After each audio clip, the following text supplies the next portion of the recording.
نحمدک یا من ترنمت بثنائہ ملک اللسان وتحنت بتحلیلہ عنابر الکیان الصلاة والسلام علی سید الرسل وحبیب الرحمن اما بعد فاعوذ باللہ من الشیطان الرجیم بسم اللہ الرحمن الرحیم ان الدین عند اللہ الاسلام وقال اللہ تبارک وتعالی فی کلامہ المجید فی مقام آخر وقاتلوہم حتی لا تکون فتنة ویکون الدین کلہ للہ وقال اللہ تبارک وتعالی فی کلامہ ادخلوا فی السلم کافہ صدق اللہ العظیم وصدق رسولنا ورسولہ النبی الکریم الامین ونحن علی ذلک من الشاہدین والشاکرین والحمد للہ رب العالمین رب اشرح لی صدری ویسر لی امری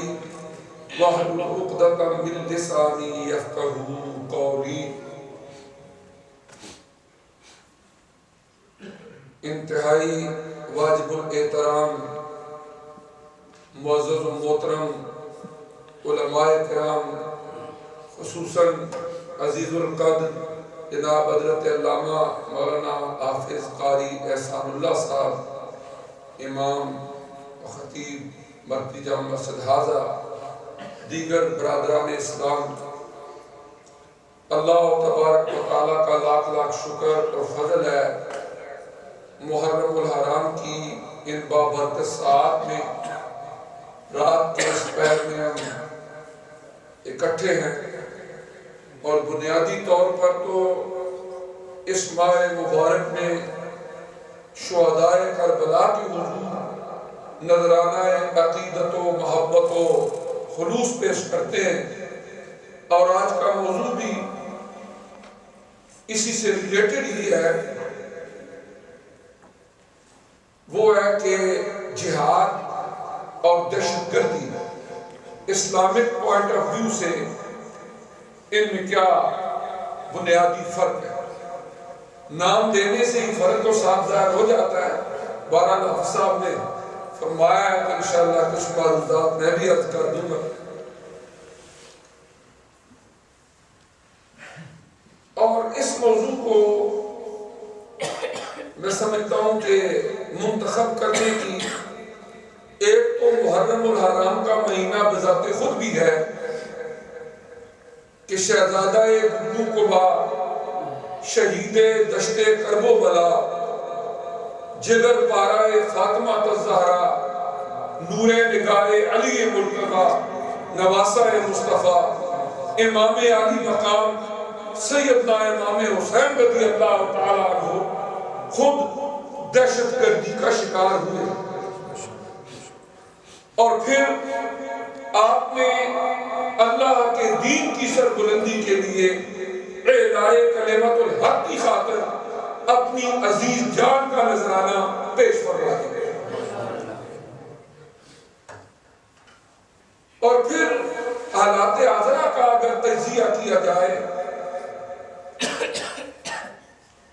کچھ اپنوں کی نادانیوں اور بے اعتدالیوں کی وجہ سے اور کچھ غیروں کی ریشہ دوانیوں اور سازشوں کی وجہ سے پورا کا پورا عالم اسلام عجیب و غریب قسم کی کیفیت میں مبتلا ہے آپ ٹی وی کی سکرین پہ دیکھتے ہیں اخباروں کے صفحات پہ دیکھتے ہیں سیریا کے اندر عراق کے اندر ایون پاکستان کے اندر افغانستان کے اندر جہاں بھی ہم دیکھتے ہیں وہاں پر طرح طرح کے نئے نئے گروپ نئے نئے نام اور بے جرم و خطا اور معصوم لوگوں کی گردنوں کو اڑانا اور اس پر نعرہ تکبیر کا ورد کرنا ایک آدمی جو کلمہ گو ہے مسلمان ہے وہ سوچنے پر مجبور ہو جاتا ہے کہ یہ کیا ہے. ادھر بھی اللہ اکبر کا نعرہ. اور بہت ساری جگہیں ایسی ہیں کہ وہاں پر جو مار رہا ہے وہ بھی کہتا ہے اللہ اکبر، اور جو مرنے والا ہے وہ بھی کہتا ہے اللہ اکبر. اب جو ایک عام مسلمان ہے وہ کدھر جائے، وہ کیا سوچے، کیا نتیجہ نکالے. سب سے پہلے تو ہم بات کریں گے اسلام کی، پھر بات کریں گے جہاد کی، اور پھر اس کے بعد بات کریں گے دہشت گردی. اور میں کوشش کروں گا آسان لفظوں میں سمجھنے سمجھانے کے لیے چند ایک معلومات. ہم یہاں اللہ کے گھر میں بیٹھے بھی ہیں، اللہ تعالیٰ ہمیں اپنے دین کی سمجھ اور فکر عطا فرمائے. جہاں تک اسلام کا تعلق ہے، آپ دیگر جتنے بھی مذاہب عالم ہیں ان کے ساتھ نام کے لحاظ سے اگر آپ اس کو کمپیئر کریں، مختلف مذاہب یا تو ان اولو العزم پیغمبروں کے نام پر ہیں جو کسی قوم کی طرف عادی اور راہبر بن کر تشریف لائے. جب ہم کہتے ہیں عیسائیت، یہودیت، اس قسم کی، اسی طریقے سے ہم دیکھتے ہیں کہ دیگر مذاہب بھی اسی طرح کچھ اپنے رہنماؤں کے نام پر واضح وجود میں آئے. الحمدللہ ہمارے ہادی برحق اور رہنما، ان کا نام نامی، اسم گرامی سب سے زیادہ برکت والا ہے، اسم محمد صلی اللہ علیہ وسلم. مولانا جامی رحمت اللہ علیہ نے فرمایا تھا وصلی اللہ علی نور کہ ذو شد نور ہا پیدا، زمین الحب او ساکن فلک در عشق او شہدا. اگر نام محمد را نیا ورد شفیع آدم، نہ آدم یافتے توبہ، نہ نوح غرق نجینا، نہ ایوب البلا راحت، نہ یوسف قسمت ہو جائے، نہ عیسیٰ مسیح آدم، نہ موسیٰ یدے کہتے. کہ یہ اسم محمد کی برکات ہے صلی اللہ علیہ وسلم. حضرت آدم علیہ السلام کی دعا کا قبول ہونا، حضرت نوح علیہ السلام کی کشتی کا طوفانی نور سے نجات پا جانا، حضرت یوسف علیہ السلام کو حسن و رعنائی کی دولت ملنا، حضرت عیسیٰ علیہ السلام کو مسیحائی اور موسیٰ علیہ السلام کو ید بیضا کے بوجھ سے، یہ سب اسم محمد کی برکات. لیکن ہمارے مذہب کا نام مذہب محمدیت نہیں رکھا گیا. جب ہم نے پوچھا جاتا ہے آپ کا مذہب کیا ہے، ہم کیا کہتے ہیں؟ اسلام. ہمارے مذہب کا نام ہے اسلام. اور اسلام اس کا جو مادہ اشتقاق ہے جہاں سے بنا سالم یستا، جس کا مطلب ہے پیس، ہارمنی، امن. اللہ تعالیٰ نے ہمارے مذہب کا نام ہی وہ منتخب کیا جس کا معنی کیا ہے؟ امن. اور یہ نام کسی کا اور کا تجویز کیا ہوا نہیں، یہ برانڈ نیم ہے ہمارے ریلیجن کا، جس کو اللہ تعالیٰ نے ہمیں دیا ہی نہیں، خود پسندی فرمایا. قرآن فرماتا ہے، آخری آیت قرآن کی نازل ہوئی حجۃ الوداع کے موقع پر، الیوم اکملت لکم دینکم واتممت علیکم نعمتی وردیت لکم الاسلام دینا. ذوالحج کی 9 تاریخ جمعہ کا دن، میدان عرفات، آقا علیہ السلام جب خطبہ حجۃ الوداع ارشاد فرما رہے ہیں تو جمہور مفسرین کے نزدیک قرآن کی آخری آیت نازل ہونے والی ہے. اللہ پاک نے فرمایا آج کے دن تمہارا دین تمہارے لیے، اللہ پاک فرماتا ہے میں نے مکمل کر دیا. جو نعمت تمہارے تک بھیجنا چاہتا تھا اس نعمت کو پائے تکمیل تک پہنچا دیا. وَرَضِيتُ لَكُمُ الْإِسْلَامَ دِينًا، اور میں راضی ہوں تمہارے لیے کس دین پر؟ اسلام۔ اللہ نے اس کو پسند کیا، اور اس کا نام کیا ہے؟ امن، پیس، ہارمنی۔ اور پھر جب اس دین اسلام کو اپنانے کے لیے، اس دائرہ امن و سلامتی میں داخل ہونے کے لیے ہمیں حکم دیا تو فرمایا ادخلوا فی السلم کافہ۔ یہاں پر لفظ سلم اس دائرہ امن کے اندر پورے کے پورے داخل ہے۔ یہاں پر ہم لوگ جاب کرتے ہیں، کچھ وہ ہیں جو فل ٹائم جاب کرتے ہیں، کچھ وہ بھی ہیں جو پارٹ ٹائم جاب کرتے ہیں۔ اسلام یہ کسی پارٹ ٹائم جاب کا نام نہیں ہے۔ اگر ایک بندہ حافظ صاحب کے پاس آئے، وہ کہے میں اسلام لانا چاہتا ہوں لیکن بہت مصروف ہوں، کام کاج بھی بہت ہوتے ہیں، وقتی طور پر آپ مجھے ہاف مسلم بنا دیں، پارٹ ٹائم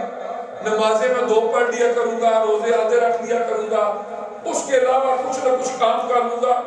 اگر مجھے پارٹ ٹائم مسلمان بنا لیں، جب پارٹ ٹائم میں پختہ ہو جاؤں گا بعد میں باقی بھی قبول کر لوں گا۔ تو میرے خیال یہ کہیں گے کہ ہمارا دین یہ کہتا ہے ادخلوا فی السلم کافہ، کہ اگر اسلام میں داخل ہونا ہے، اس دائرہ امن میں داخل ہونا ہے، تو پھر پورے کے پورے اسلام میں داخل ہونا ہے۔ یہ ایک فل ٹائم جاب ہے اسلام، پارٹ ٹائم نہیں ہے۔ اس کے بعد حضور نبی کریم صلی اللہ علیہ وآلہ وسلم نے 23 ایئرز اس امن و سلامتی والے دین کو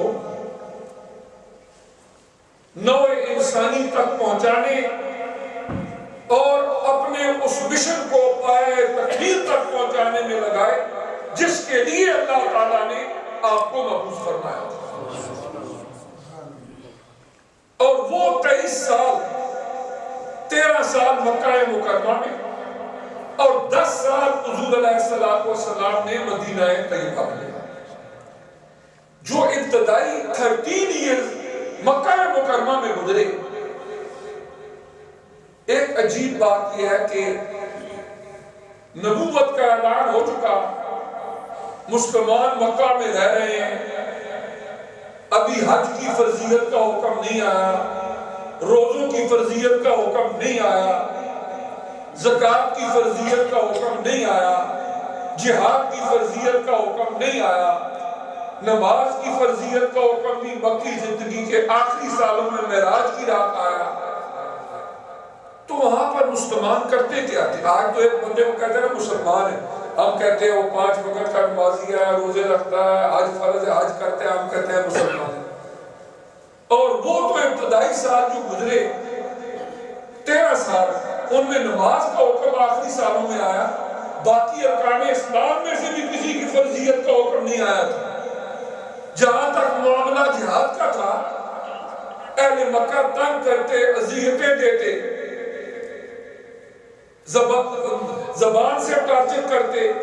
جسمانی طور پر صحابہ اکرام کو کئی طرح کی تکلیفوں پریشانیوں میں مبتلا کرتے۔ سورہ المزمل میں اللہ پاک نے فرمایا وَاصْبِرْ عَلَىٰ مَا يَقُولُونَ وَاهْجُرْهُمْ حَجْرًا جَمِيلًا، کہ اے پیارے نبی صلی اللہ علیہ وآلہ وسلم آپ صبر کیجئے۔ مکی زندگی میں صبر کی تلقین کی گئی، جہاد کا حکم ابھی نہیں آیا تھا۔ حضور علیہ السلام نے اس عرصے میں کیا کیا؟ ان لوگوں کے ایمان کو پختہ کیا، ان کے عقیدے کو پختہ کیا۔ وہ ماحول جو شرک کی آلائشوں سے بالا مال تھا، حرم کعبہ جس کی بنیاد رکھ کے اس کو تعمیر کرنے والے موحد اعظم حضرت ابراہیم اور حضرت اسماعیل علیہ السلام ہے، اس کے اندر بھی 360 بت رکھ کے وہ لوگ ان کی پوجا کر رہے تھے۔ ان حالات میں آقا علیہ السلام نے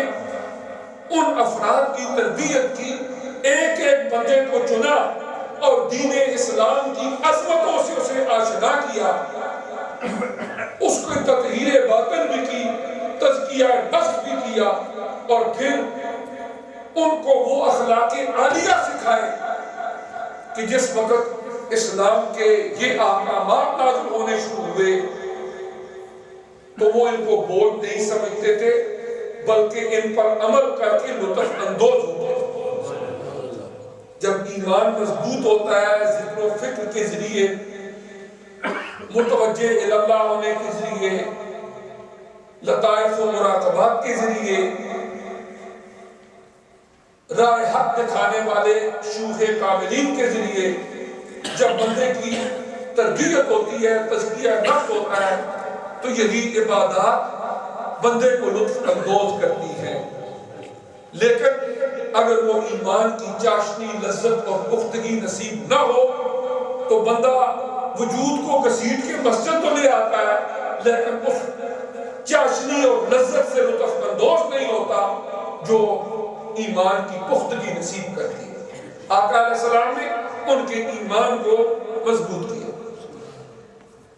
اب اس کے بعد ابتداء اسلام نے قبروں تک جانے سے منع کر دیا۔ آپ نے فرمایا کہ نہیتکم عن زیارت القبور فزوروها فإنها تذکر الآخرہ، یعنی کس طرح اسلامی لحاظ سے حضور علیہ السلام نے ایک معاشرے کی تشکیل فرمایا میں نے قبروں پر جانے سے منع کر دیا تھا، اب قبروں پر جایا کرو، اس لیے کہ قبروں پر جانے سے آخرت کی یاد تازہ ہوتی ہے۔ مکی دور کے 8 سال ختم ہو گئے، اب آپ صلی اللہ علیہ وآلہ وسلم ہجرت کر کے مدینہ طیبہ تشریف لے۔ ابھی دوسرا سال ہے ہجرت کا۔ اب اللہ تبارک و تعالی نے حکم فرما دیا جہاد۔ ان من جملہ آیات میں سے ایک وہ ہے جو حمد و صلات کے بعد آپ کے سامنے تلاوت کی ہے۔ اللہ پاک نے فرمایا وَقَاتِلُوهُمْ حَتَّى لَا تَكُونَ فِتْنَةً وَيَكُونَ الدِّينُ كُلُّهُ لِلَّهِ۔ اس کا مطلب یہ، معنی یہ کہ اب وہ وقت آ گیا ہے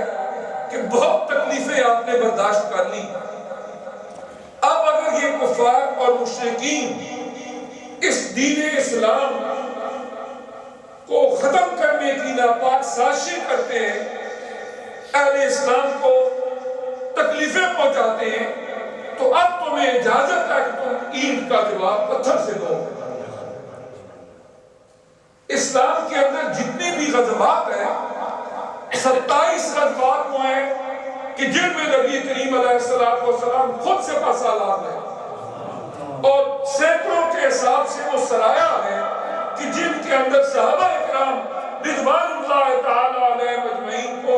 آپ نے سپہ سالار نامزد کیا اور وہ کسی محاذ پر گئے، برسر بیکار ہوئے،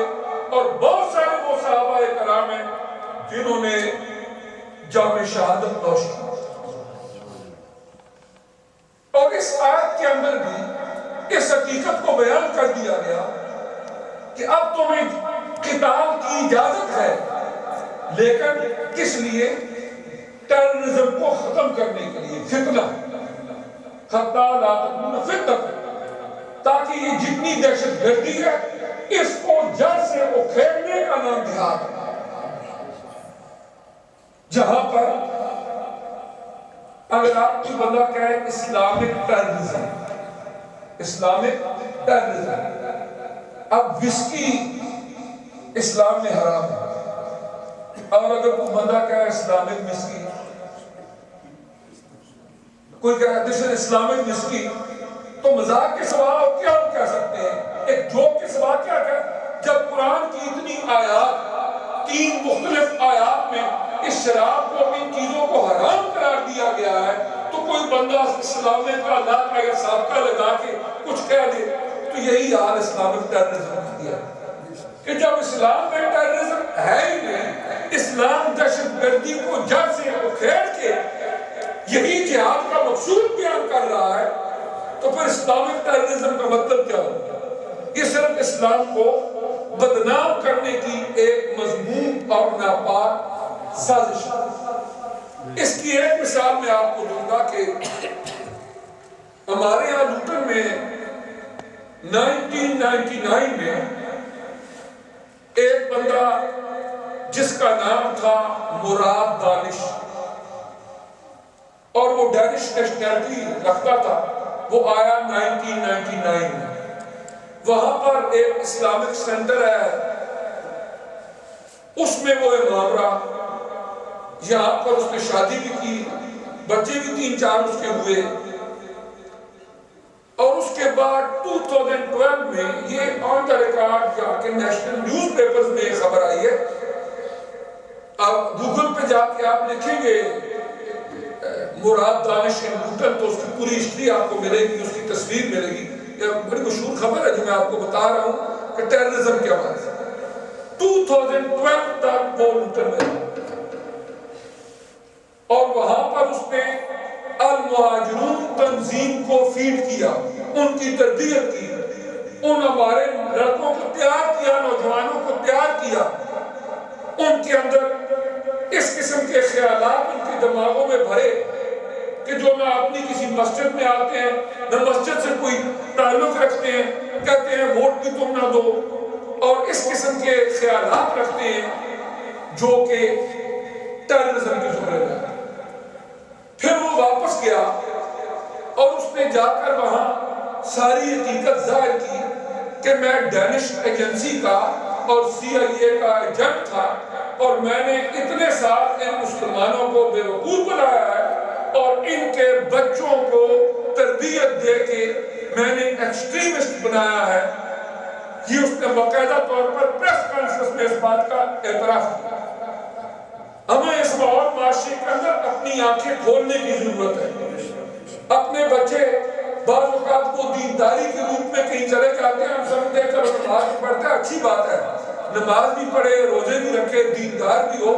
لیکن کہیں ایسا نہ ہو کہ کرتے کراتے ساری حدیں ہی پلان اور کسی ایسے گروپ کے ساتھ شامل ہو جائے کہ جو اس قسم کے ایکسٹریمزم کے خیالات رکھنے والے ہوں، دہشت گرد قسم کی سوچ رکھنے والے ہوں، اور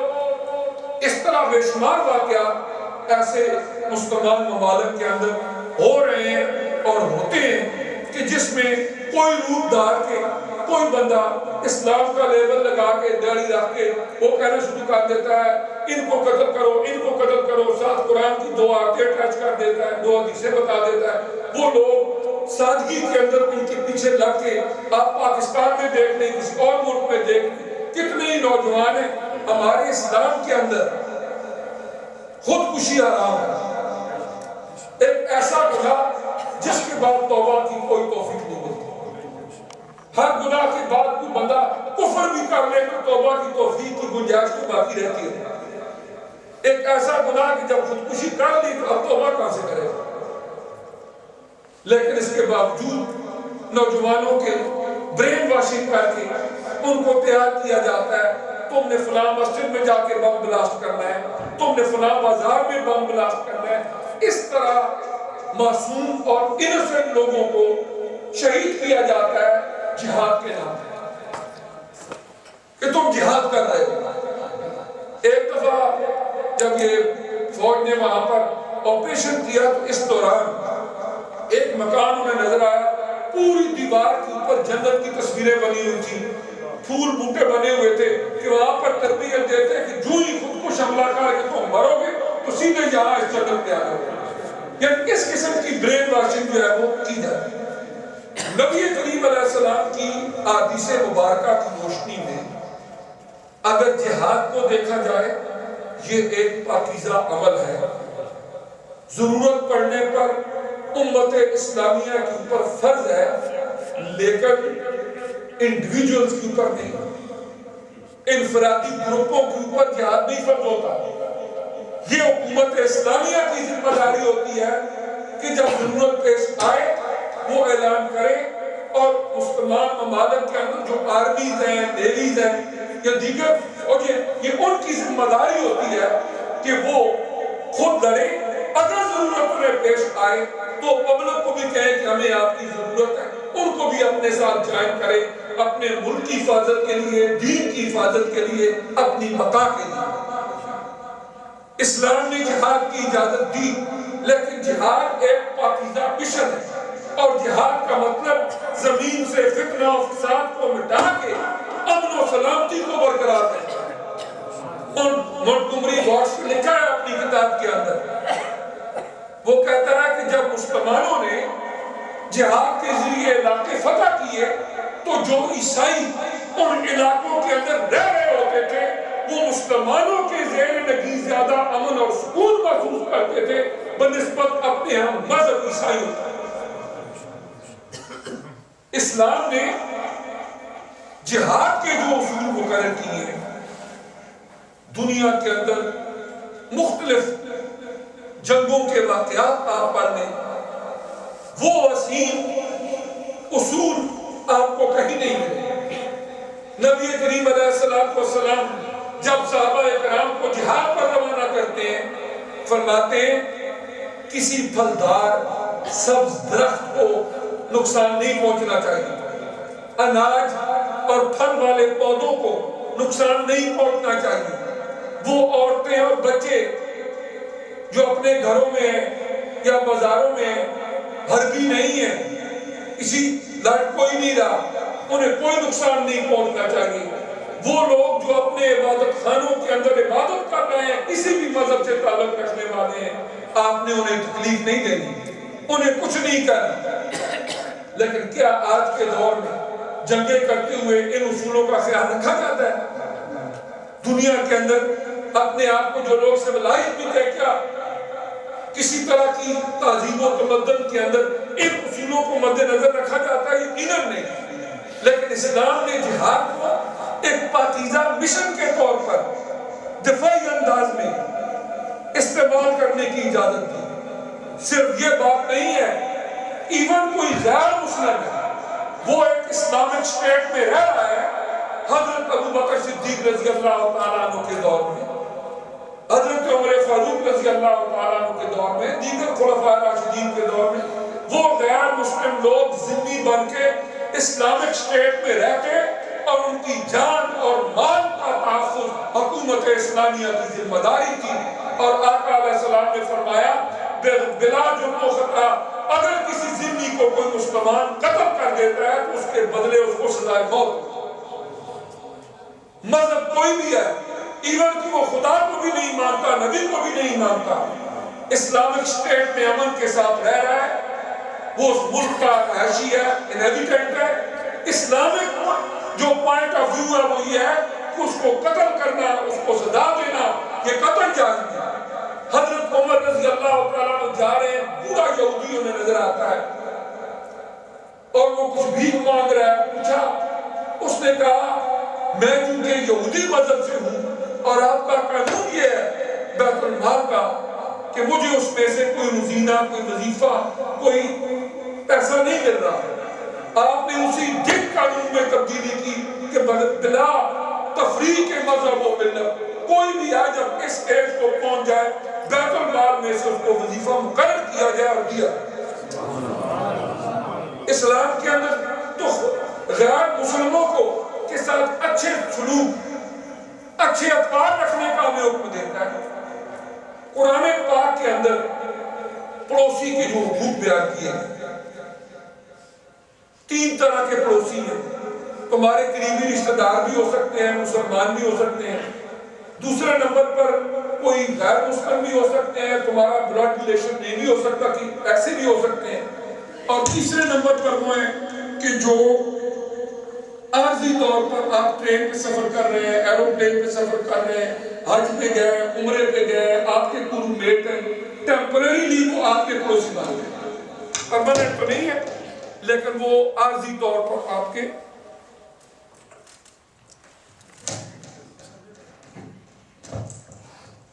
پڑوسی بن گئے۔ اسلام کیا کہتا ہے؟ ان تمام پڑوسیوں کے حقوق کو ادا کرنے کا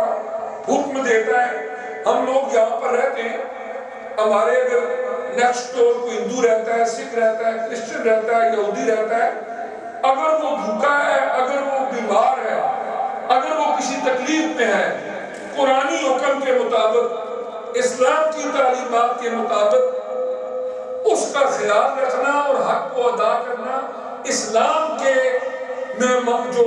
پڑوسی کے حقوق ہے اس حوالے سے ہمارے اوپر واجب ہے۔ انڈیا کے اندر ایک یونیورسٹی کے ہاسٹل کے اندر ایک ہندو رہتا تھا، نوجوان لڑکا جو کسی ہندو کی ذات پات میں گھٹیا ذات کا تھا۔ اس کے رومیٹ جو تھے وہ برہمن تھے۔ وہ بیمار ہو گیا، جب بیمار ہو گیا تو برہمن کمرہ چھوڑ کے چلے گئے، کیونکہ ان کے نزدیک کیا ہوتا ہے کہ اگر اس کو ہاتھ لگ گیا، اس نے ہماری ریت کو اس نے کسی برتن کو ہاتھ لگا دیا تو پتہ نہیں کیا ہو جائے گا۔ وہ ذات پات کا ان کا اپنا سسٹم ہے۔ نیکسٹ کمرے میں ایک مسلمان لڑکا رہتا، اسے پتا چلا، وہ ڈیلی جائے، اس کو دوا دے، میڈیسن دے، جو کھانے پینے کی چیز ہو ضرورت ہو لا کے دے، بہت اس کا خیال رکھتا۔ جب وہ ٹھیک ہو گیا تو اس نے کہا مجھے ایک بات بتاؤ، میرے مذہب تو مجھے چھوڑ کے چلے گئے، تمہیں کیا تھا کہ تم آتے میرا خیال رکھتے؟ اس نے کہا کہ میں اس لیے آتا تھا کہ میں مسلمان ہوں اور جس اللہ کے پاک کلام کتاب کو میں ماننے والا ہوں اور جس نبی کو ماننے والا ہوں، میرے نبی یہودی بچے کی بھی عادت کرنے کے لیے تشریف لے جاتے تھے، اور قرآن ہمیں پڑوسیوں کے حقوق بتاتا ہے، اور نیکسٹ ڈور تم رہتے ہو، تم میرے پڑوسی ہو۔ میں تو اپنے اللہ کے قرآن پر عمل کر رہا تھا، اس لیے تیری خدمت کر رہا تھا۔ وہ یہودی لڑکا مسلمان ہو گیا کہ اتنا اچھا جو مذہب، اس کو میں کیوں قبول نہ کروں؟ بات یہ ہے کہ اسلام تو امن کا مذہب ہے، سلامتی کا مذہب ہے۔ اسلام تو ہمیں جینے کا ڈھنگ سکھاتا ہے، دہشت گردی کا اسلام سے کوئی تعلق نہیں۔ آج جو کچھ یہ دہشت گردی ہو رہی ہے یہ آج کی بات نہیں ہے۔ حضور علیہ السلام نے اپنی مبارک زندگی میں خوارج کی صفات بیان کر دی۔ خوارج خارج کی جمع ہے، جس کا مطلب ہوتا ہے نکلے ہوئے، دائرہ اسلام سے نکلے ہوئے۔ مختلف کتب حدیث کے اندر خوارج کے بارے میں آقا علیہ السلام نے فرمایا کہ کچھ لوگ ایسے ہوں گے کہ ان کی نمازوں کو اور عبادتوں کو دیکھ کے تمہیں رشک آنا شروع ہو جائے گا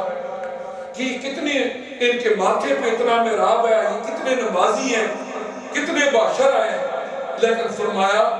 کہ دین ان کے گلے سے بھی نیچے نہیں اترا ہوا ہوگا۔ اور پھر آقا علیہ السلام نے ارشاد فرمایا وہ مسلمانوں کے اوپر کفر کے فتوے لگائیں گے اور مسلمانوں کو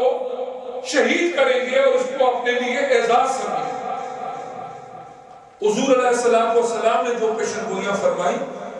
خود خلافت راشدہ کے دور میں ان کا اعزاز شروع ہو گیا۔ ان خوارج کا گروہ حضرت عثمان غنی رضی اللہ تعالیٰ عنہ کو شہید کرنے والے کون ہیں؟ کلمہ بھی پڑھتے تھے، اپنے آپ کو مسلمان بھی کہتے تھے، اور 50 دن کا بھوکا پیاسا 18 ذوالحج کو خلیفہ سوم حضرت عثمان غنی رضی اللہ تعالیٰ عنہ کو انہوں نے شہید کیا، اور اپنے لیے سمجھتے تھے کہ ان کو شہید کر کے ہمیں جنت ملے۔ حضرت سیدنا علی المرتضی رضی اللہ تعالیٰ عنہ کو شہید کرنے والا ابن ملجم جو تھا وہ خارجی تھا، جس وقت حضرت علی رضی اللہ تعالیٰ عنہ کو شہید کر رہا تھا، نعرہ تکبیر بھی بلند کر رہا تھا اور کہتا تھا یہ اچھے مسلمان نہیں ہیں، اس لیے میں ان کو شہید کر رہا ہوں۔ تو بات یہ ہے کہ اگر حضرت علی رضی اللہ تعالیٰ عنہ بھی اچھے مسلمان نہیں ہیں ان کی نظروں میں، آپ اور میں کیسے اچھے مسلمان بنیں؟ یہ آن دا ریکارڈ ہے۔ یہ اس وقت سے لے کر بے شمار قتل و غارت ہوئی جس کے اندر کلمہ پڑھ کے اپنے آپ کو مسلمان کہہ کے انہوں نے مسلمانوں کے اوپر شرک اور کفر کے فتوے لگا کے صحابہ کی آل بیت اطہار کی گستاخی کر کے، یہاں تک کہ یہ خوارج ایک دور وہ بھی آیا کہ اپنے خطبوں کے اندر آل بیت اطہار کو برا بلا کہتے تھے، جمعہ کے خطبوں کی، جمعہ کا خطبہ دیتے اور ساتھ حضرت علی رضی اللہ تعالیٰ عنہ کو، حسنین کریمین کو، حضرت سیدہ فاطمہ الزہرا رضی اللہ تعالیٰ عنہ کو برا بلا کہتے اور اس کو اپنے دین کا حصہ سمجھتے۔ یہ وہی خوارج جن کی پیشن گوئی آپ نامدار محمد رسول اللہ صلی اللہ علیہ وسلم نے فرمائی تھی، اس وقت سے لے کر آج تک یہ چل رہا ہے۔ اور ہماری کمیونٹیز کے اندر ہم مسلمان لوگ اس وجہ سے کنفیوز ہو جاتے ہیں کہ دیکھو کئی ایک وجوہات، کئی ایک عوارض ذہن میں آتے ہیں کہ اصل میں ہمارے مسلمان ملکوں کے اندر حکمران اچھے نہیں ہیں، اس وجہ سے یہ لوگ میدان میں نکلے ہوئے ہیں تاکہ ان حکمرانوں کے ہٹا کے اسلام کو نافذ کر سکیں، دین کو نافذ کر سکیں۔ سوال یہ پیدا ہوتا ہے کہ اگر ایک برائی ہے، ایک خرابی ہے، اس کو ختم کرنے کے لیے انوسنٹ لوگوں کو شہید کرنا، بے جرم و خطا لوگوں کو شہید کرنا، ایون کہ مساجد کے اندر آ کے بم بلاسٹ کرنا، یہ کہاں کا دین ہے؟ ہمارا قرآن کہتا ہے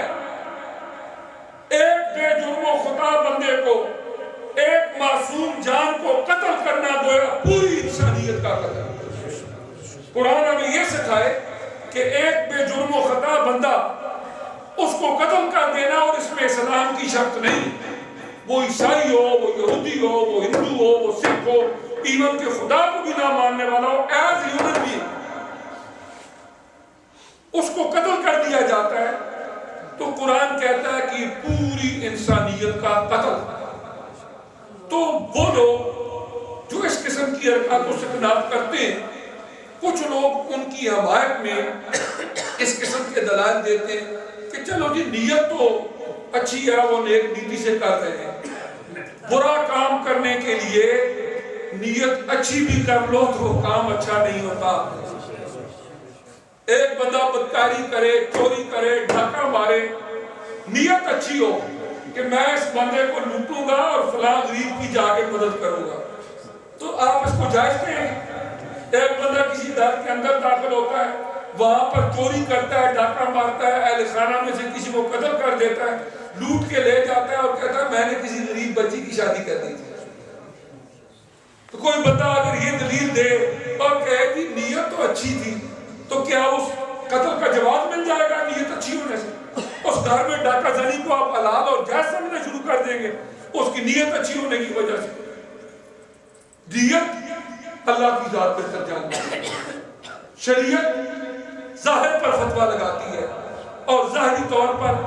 آقا نامدار مرشد قلب و نظر صلی اللہ علیہ وآلہ وسلم نے اس دین اسلام کو اپنی زندگی کے اندر پائے تکمیل تک پہنچا دیا۔ اس کے بعد کوئی عالم، کوئی شاعر، کوئی پیر، کوئی مفسر، کوئی محدث، سارے دین کی اس دائرہ کے چوکیدار ہیں، ٹھیکیدار کوئی بھی نہیں۔ ہر ایک کے ذمہ یہ ہے کہ وہ اس دین کے چوکیدار ہیں، اس کی حفاظت کرنا ان کی ذمہ داری ہے، ان کو ٹھیکیداری نہیں ہے کہ جو چاہے اس میں داخل کر دیں اور جو چاہے اس میں سے نکال دیں۔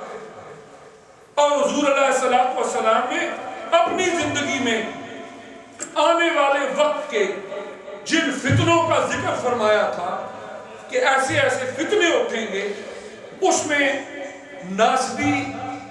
اور خارجی فتنے جو ہیں ان کو بالتفصیل آپ صلی اللہ علیہ وآلہ وسلم نے بیان کیا۔ آج امت کے اندر اتحاد کی ضرورت ہے، یکجہتی کی ضرورت ہے، لیکن جتنے بھی فتنہ و فساد برپا کیے ہوئے ہیں یہ ان لوگوں نے کیے ہوئے ہیں کہ جو جہاد کے نام پر دہشت گردی کو رواج دے رہے ہیں، ٹیررزم کو پھیلا رہے ہیں، اور اس کے نتیجے کے اندر ہوتا کیا ہے؟ ایک تو اسلام کی بدنامی ہوتی ہے، جب نام اسلام کا وہ استعمال کرتے ہیں تو جو پہلے ہی میڈیا ایک حکمت کے تحت اسلام کو بدنام کرنے کے لیے تیار بیٹھا ہوتا ہے، ان کے لیے ایک بہانہ بن جاتا ہے۔ اسلام کی بے شمار خوبیاں، بے شمار اچھائیاں، ان کو اس طرح پروموٹ نہیں کیا جاتا، اور ایسی ٹیررزم کی کاروائیوں کو پروموٹ کر کے لوگوں تک یہ میسج پہنچایا جاتا ہے کہ جی اسلام تو ہے ہی ٹیررزم کا نام۔ لیکن ایک بڑی عجیب بات ہے، اس حوالے سے مجھے کالم نگاری میں تھوڑے ریسرچ کرنے کو 2-4 مہینے پہلے جب موقع ملا تو میں دیکھ رہا تھا کہ جو لوگ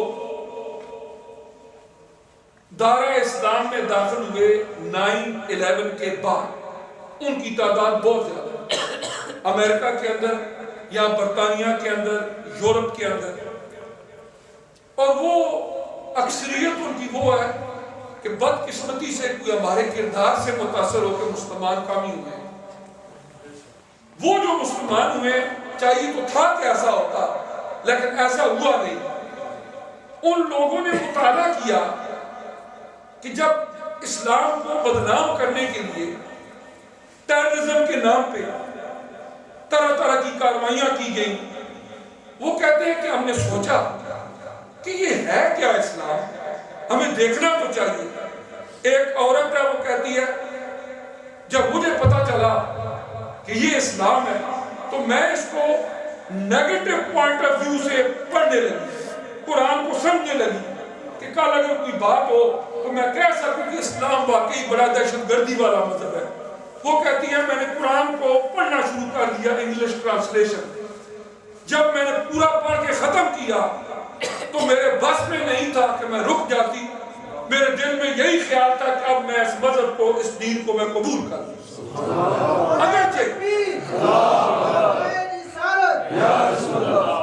اگرچہ دہشت گردی کے اور ٹیررزم کے ان واقعات سے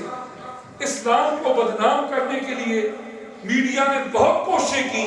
لیکن اس کے باوجود ہزارہا لوگ اس کی وجہ سے، اس ریئیکشن سے دارہ اسلام کے اندر بھی داخل ہوئے۔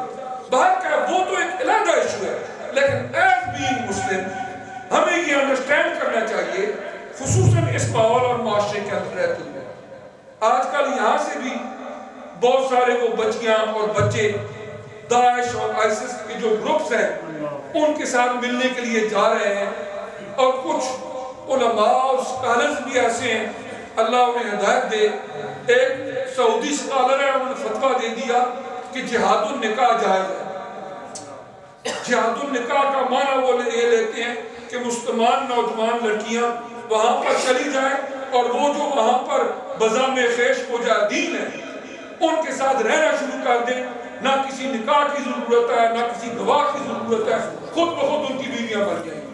اور آپ نے نیوزوں میں یا انٹرنیٹ پہ پڑھا ہوگا، بے شمار ایسی ان کے جھانسے میں آ کے نائجیریا میں اور دیگر ممالک کی ایسی مسلمان لڑکیاں وہاں پر پہنچ گئی کہ وہ جہاد النکاح کے لیے، حالانکہ اسلام میں کسی ایسے نکاح کا نہ کوئی کنسپٹ ہے، نہ کوئی تصور ہے، اور نہ ہی اس کی اجازت۔ اسی طرح کئی نوجوان لڑکے سینکڑوں کی تعداد میں وہ کچھ ایسے ہی گروپوں سے متاثر ہو کر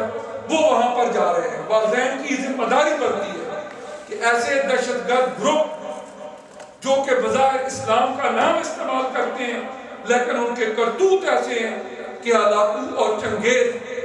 ان کے کرتوت بھی ان کے سامنے مات پڑ جاتی ہے۔ ایسی ایسی ویڈیوز وہ منظر عام پر لے کر آتے ہیں کہ بے جرم و خطا مسلمانوں کو پکڑتے ہیں، ان کی گردنیں کاٹتے ہیں اور پھر ویڈیو بناتے ہیں،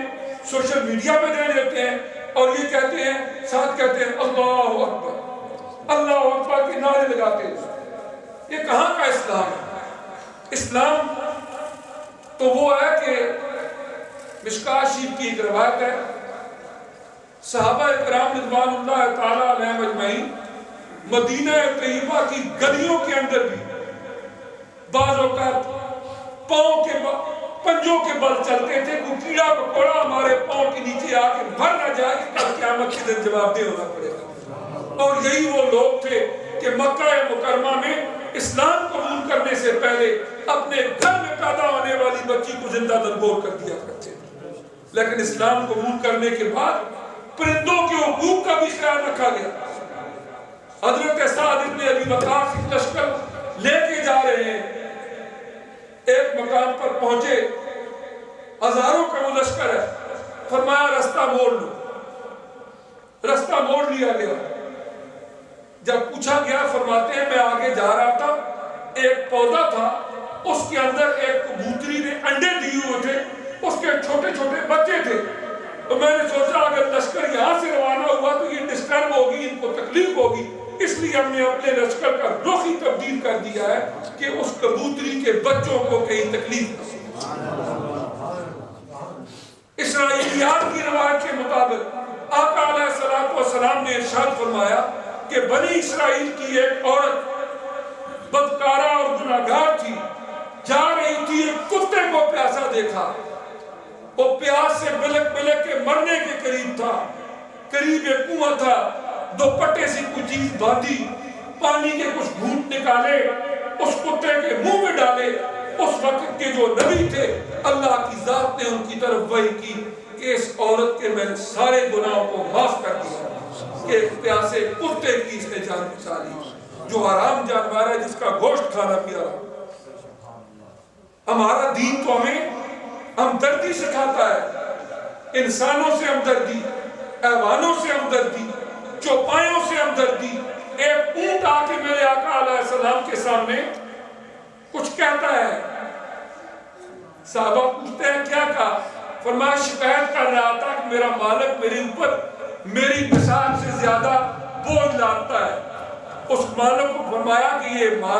حیوان ہے، ان کے اوپر اتنا ہی بوجھ لادا کرو جتنا کہ یہ برداشت کر سکتے ہیں۔ تو ہمارا دین تو اس کا نام ہی اسلام ہے، یہ تو امن کا دین ہے، پیس کا دین ہے، ہارمنی کا دین ہے۔ اور جتنا بھی اسلام پھیلا، اورینٹلسٹ جو لوگ ہیں مستشرقین، ان کا ایک بہت بڑا اعتراض اسلام کے اوپر یہ تھا، اسلام تلوار سے پھیلا ہے، جبکہ اسلام تلوار سے نہیں بلکہ مسلمانوں کے حسن کردار سے پھیلا۔ جو یہ کہتے ہیں، میں انہیں ایک سوال کرتا ہوں کہ جو فارس کے ممالک ہیں، مثلا انڈونیشیا ہے، ملائیشیا ہے، دیگر ممالک، کوئی مسلمان فوج وہاں نہیں گئی، صوفیاء گئے، بزرگان دین گئے، انہوں نے امن و سلامتی کا وہاں میسج دیا، اور وہ لوگ ان کے کردار سے متاثر ہو کر مسلمان ہوئے۔ کوئی فوج نہیں گئی، کوئی تلوار نہیں اٹھی۔ اسلام تو کہتا ہے لا اکراہ فی الدین قد تبین الرشد من الغی، دین میں کوئی جبر نہیں، کوئی زبردستی نہیں، کسی کی کن پٹی پہ کوئی ویپن رکھ کے اس کو کہنا کلمہ پڑھو۔ اسلام ایسے کلمہ پڑھانے کی اجازت نہیں دیتا۔ تبلیغ کرو، تلقین کرو، اس لیے کہ اسلام کا آغاز دل سے ہوتا ہے، نیت اور ارادے سے ہوتا ہے۔ اگر وجود کو مجبور کر کے کلمہ پڑھا بھی لوگے، زبان سے کہہ بھی دیا لا الہ تو کیا حاصل، دل و نگاہ مسلمان نہیں تو کچھ بھی نہیں۔ تو عرب ہو کہ عجب ہو، تیرا لا الہ الا لغت غریب جب تک تیرا دل نہ دے گا۔ اسلام تو کہتا ہے جہاد ہو، وہ بھی اللہ کی رضا کے لیے، اللہ سے کرے دور تو تعلیم بھی فتنہ، اللہ سے کرے دور تو تعلیم بھی فتنہ، اولاد بھی، املاک بھی، جاگیر بھی فتنہ، نہ حق کے لیے اٹھے تو شمشیر بھی فتنہ، شمشیر ہی کیا نعرہ تکبیر بھی فتنہ۔ حضرت علامہ اقبال رحمۃ اللہ علیہ نے آج سے کوئی تقریباً 50-60 سال سے زیادہ کافی عرصہ پہلے یہ ارشاد فرمایا تھا، اللہ سے کرے دور تو تعلیم بھی فتنہ، اولاد بھی، املاک بھی، جاگیر بھی فتنہ، نہ حق کے لیے اٹھے تو شمشیر بھی فتنہ، شمشیر ہی کیا نعرہ تکبیر بھی فتنہ۔ تو ان کے الفاظ میں جو نعرہ تکبیر لگا کے معصوم لوگوں کی قتل و غارت کا سامان کرتے ہیں، یہ حقیقت میں وہ فتنہ ہے امت مسلمہ کے اندر، جس کی سرکوبی کے لیے امت مسلمہ کو دین اسلام کو سمجھنا، اس پر عمل پیرا ہونا اور اسلام کی حسین اور پرکیف تعلیمات کو آگے پھیلانا ہے۔ اللہ پاک مجھے بھی آپ کو بھی سمجھنے کی اور عمل کی توفیق سے نوازے۔ وآخر دعوانا الحمدللہ۔